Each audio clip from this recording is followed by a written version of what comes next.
Hello everyone, welcome to my channel Bold and Beautiful today. Ridge is shocked when Brooke tells him, "Screw you, I'll run off with Nick," and then really does it. Brooke tells Ridge that it's too difficult to be in Capri.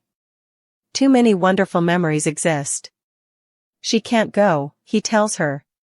She is done responding to inquiries over his ridiculous engagement to Taylor. "Fuck you. I'm simply going to flee with Nick," she exclaims. According to Brooke, Nick sees her and desires her as intensely as Ridge once did. He inhales deeply while gazing up at the sky.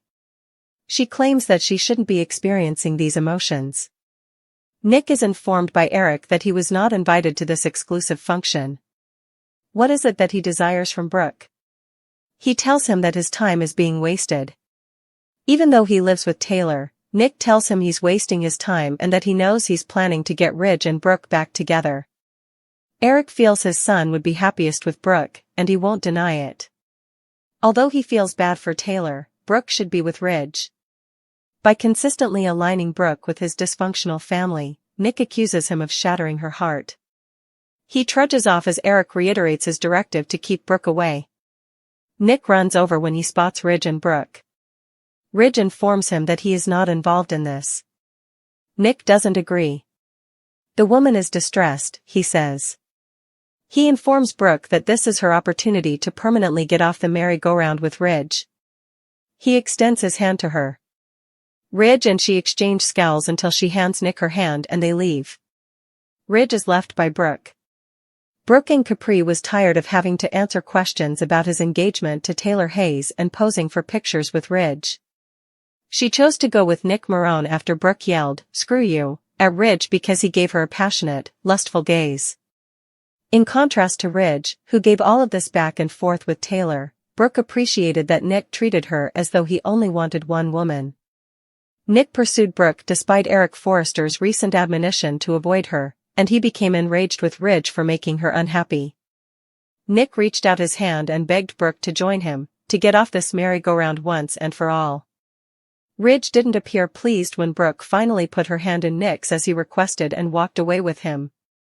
Brooke Logan Forrester, each golden ray illuminating not the picturesque beauty of the island but the agonizingly perfect backdrop to a love story that now lay in jagged shards at her feet, standing before Ridge Forrester, the magnetic force who had pulled her heart through decades of ecstasy and torment. She felt suffocated by the weight of their shared history, the very air thick with the ghosts of whispered promises under the same Mediterranean sky, passionate embraces on these cliffs, and dreams of forever that now mocked her with their fragility. "It's too hard to be here, Ridge," she confessed, her voice trembling not with weakness but with the raw scrape of emotional exhaustion, the vibrant azure sea reflecting the turmoil in her eyes. "There are just too many beautiful memories."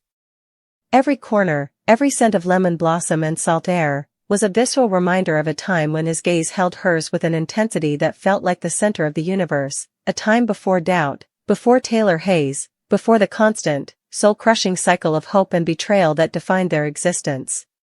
His response, predictable yet still a fresh wound, was an immediate, possessive command, "You can't go," delivered not as a plea but as an expectation, the assumption that his will, as always, would dictate her path, reinforcing the very prison she felt trapped within.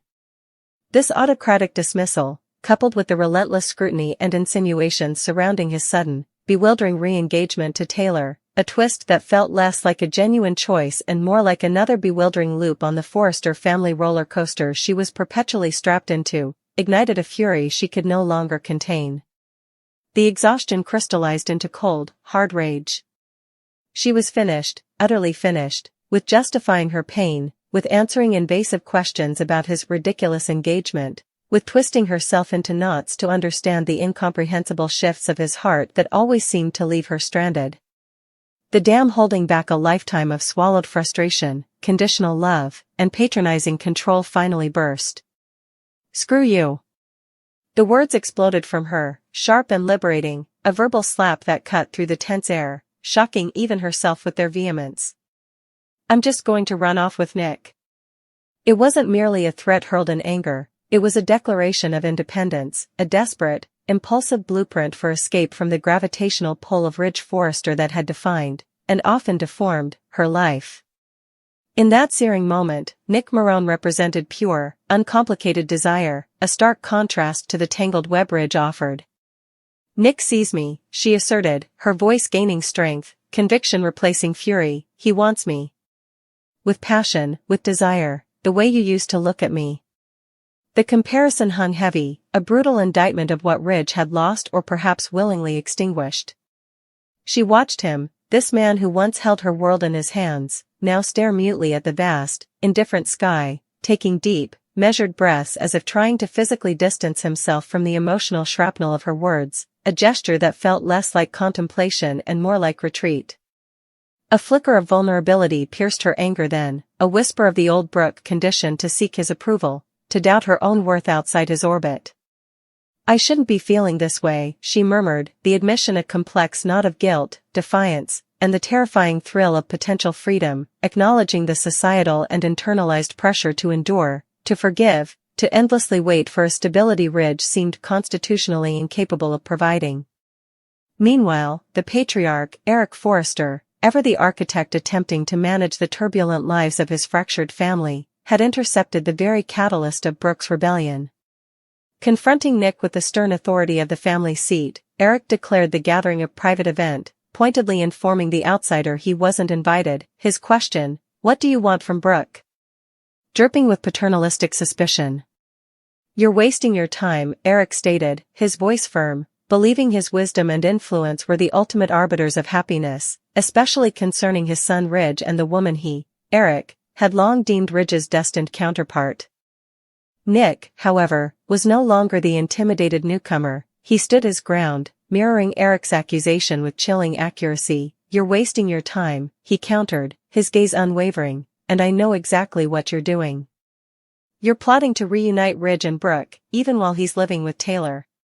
He saw through the benevolent patriarch facade to the manipulative core, the relentless pressure applied to fit Brooke back into the predetermined Forrester narrative, regardless of her own shattered heart or Ridge's current choices. Eric, cornered by the truth, offered no denial, only the tired, dogmatic refrain, "My son would be happiest with Brooke. I'm sorry for Taylor, but Brooke belongs with Ridge." This unyielding pronouncement, this casual dismissal of Brooke's agency and pain in favor of Eric's rigid vision of his son's happiness, ignited Nick's protective fury. "You break Brooke's heart over and over," Nick accused, his voice low and dangerous, "by constantly shoving her back in line with your dysfunctional family circus, expecting her to endure anything for the sake of Ridge." He laid bare the toxic cycle Eric perpetuated, the cycle Brooke had just screamed her rejection of moments before. Eric, his authority challenged, could only retreat into command, repeating his order for Nick to stay away from Brooke before turning and trudging away, the weight of his own stubbornness seeming to bow his shoulders, a futile gesture against the rising tide of defiance he had helped create. Driven by a potent mix of protective instinct and his own undeniable desire, Nick sought out Brooke, finding her locked in a silent, charged standoff with Ridge, the air between them crackling with unresolved history and Brooke's recent, seismic declaration. Ridge, seeing Nick approach, instinctively moved to shut him out, his voice tight with possessiveness and dismissal. "This doesn't involve you." But Nick, fueled by Eric's confrontation and Brooke's visible anguish, refused to be sidelined. "It involves her," he stated firmly, his focus entirely on Brooke, seeing not just the woman he desired but a soul drowning in the undertow of Ridge's indecision and Eric's machinations. "And the woman is in distress." He stepped closer, his voice dropping to an urgent, compelling whisper meant only for her, cutting through the noise of Forrester expectations and past regrets. "Brooke, this is it. Your chance. Right now. Jump off the merry-go-round with Ridge once and for all." His words resonated with terrifying clarity. He articulated the very essence of her lifelong struggle, the dizzying, nauseating cycle of hope, betrayal, reconciliation, and renewed pain. He offered not just himself, but the concept of stopping the ride. He extended his hand, a simple, profound gesture cutting through the decades of complexity. It wasn't just an invitation to be with him, it was an invitation to choose herself, to choose sanity, to choose a path away from the gravitational pull of Ridge and the crushing weight of the Forrester dynasty.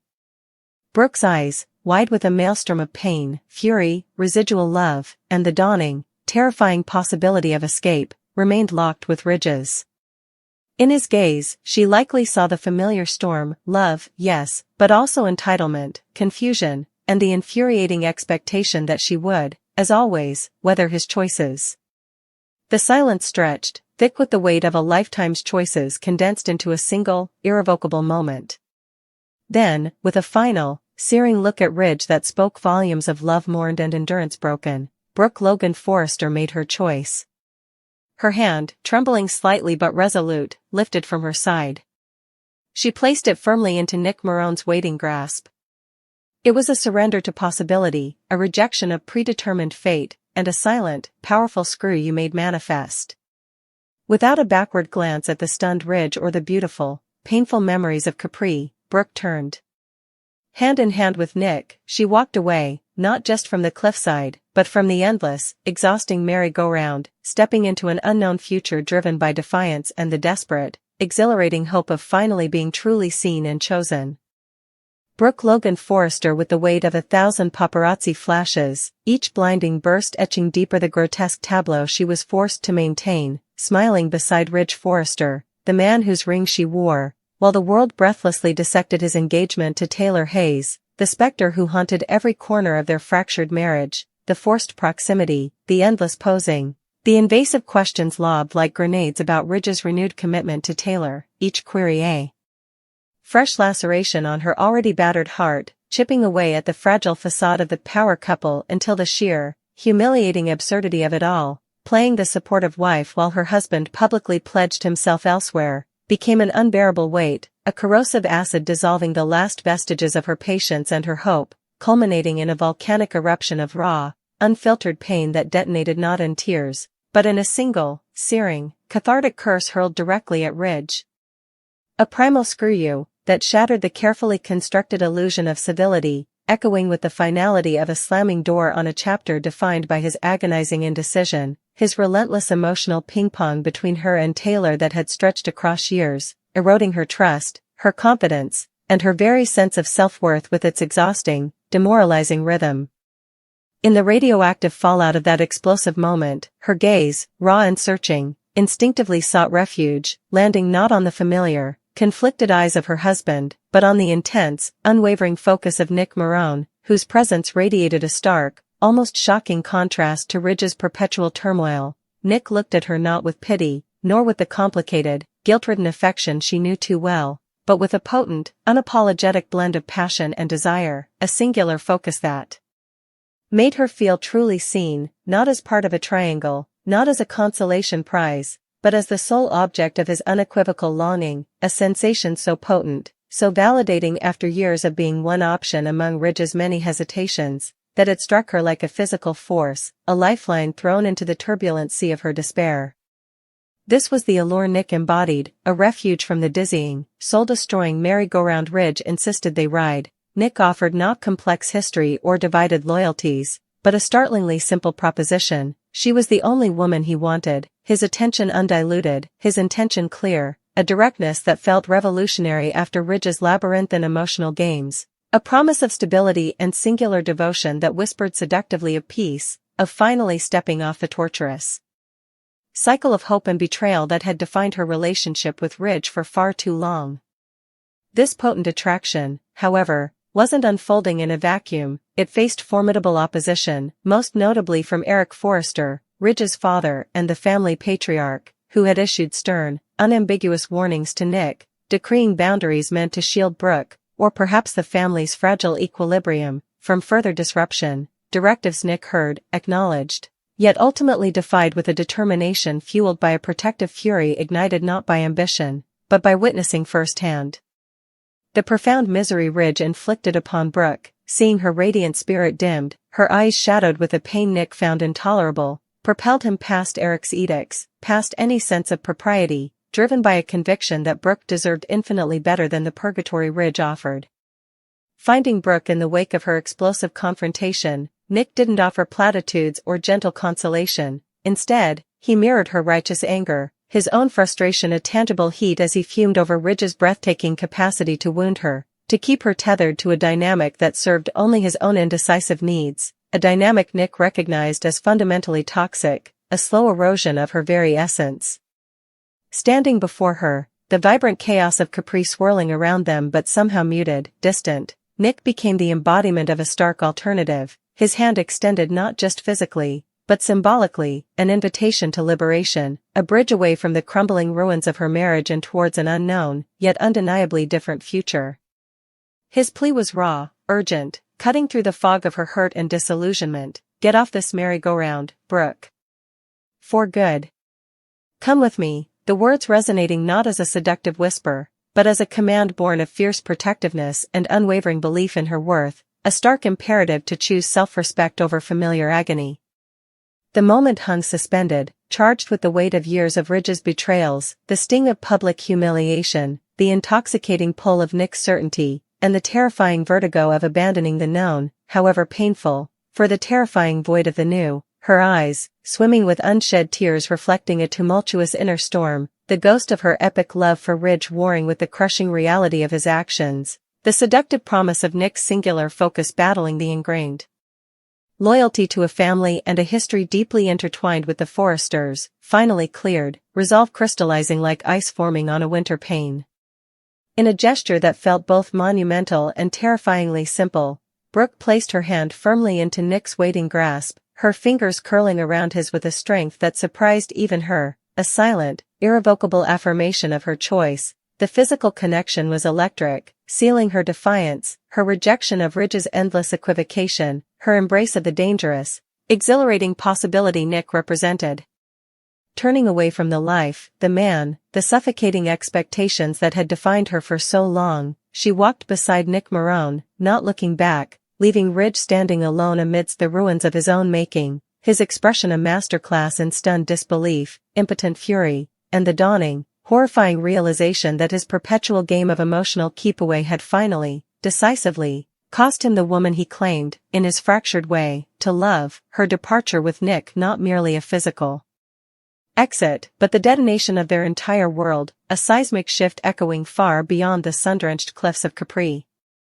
Ridge, rooted to the spot, could only watch, the bitter truth settling upon him like volcanic ash. Brooke, the woman whose love he had taken for granted, whose patience he had exhausted beyond redemption, had chosen the certainty of Nick's desire over the devastating uncertainty of his own fractured heart, leaving him not with a wife, but with the hollow echo of her furious screw you and the devastating sight of her hand, once promised to him forever, now clasped firmly in the hand of his rival, walking resolutely towards a horizon where he held no claim, her silhouette against the Mediterranean light the final, brutal punctuation mark on their tortured saga. Brooke Logan, every sun-drenched vista, every echo of shared laughter on the breeze, was a barbed reminder of a love story seemingly reduced to ashes, a cruel mockery staged against the backdrop of Ridge Forrester's incomprehensible, galling engagement to Taylor Hayes. Standing before him, the man whose touch had once been her universe, Brooke felt less like a cherished partner and more like a ghost haunting her own past, the weight of Eric's orchestrated romantic setting pressing down on her, a transparent ploy she was utterly exhausted by. "It's too hard, Ridge," she breathed, the words scraping raw against her throat, her voice trembling not just with sorrow, but with a burgeoning, volcanic fury. "Being here, it's just too many beautiful memories twisted into something painful now. I can't do this." His response, delivered with that familiar, infuriating blend of command and wounded entitlement, "You can't go," wasn't a plea, it was an edict, a demand issued from the throne of his own perceived centrality, a stark reminder that his desires, his choices, like this ridiculous engagement she was sick to death of explaining or defending herself against, were still expected to dictate the boundaries of her existence. That single phrase, "you can't go," ignited the simmering tinderbox within her. Years of being yanked back onto Ridge Forrester's emotional roller coaster, years of apologies that dissolved like mist, years of watching his gaze shift from her to Taylor and back again while she bore the brunt of the fallout, crystallized into pure, unadulterated rage. The carefully constructed dam holding back her despair and fury shattered completely. "Screw you, Ridge." The curse ripped through the charged air, sharp and final, a verbal detonation aimed directly at his presumption. You don't get to tell me what I can or cannot do anymore. Screw you and your ridiculous engagement. I'm just going to run off with Nick. Her declaration hung there, shocking in its raw defiance, a gauntlet thrown not just at his feet, but at the entire Forrester dynasty's expectation of her perpetual availability. Fueled by the desperate need to wound him as deeply as he had wounded her, to shatter his infuriating calm, she pressed the attack, her voice laced with a potent mixture of venom and heartbreaking truth. Nick sees me, Ridge. He looks at me with passion, with desire, the way you used to look at me.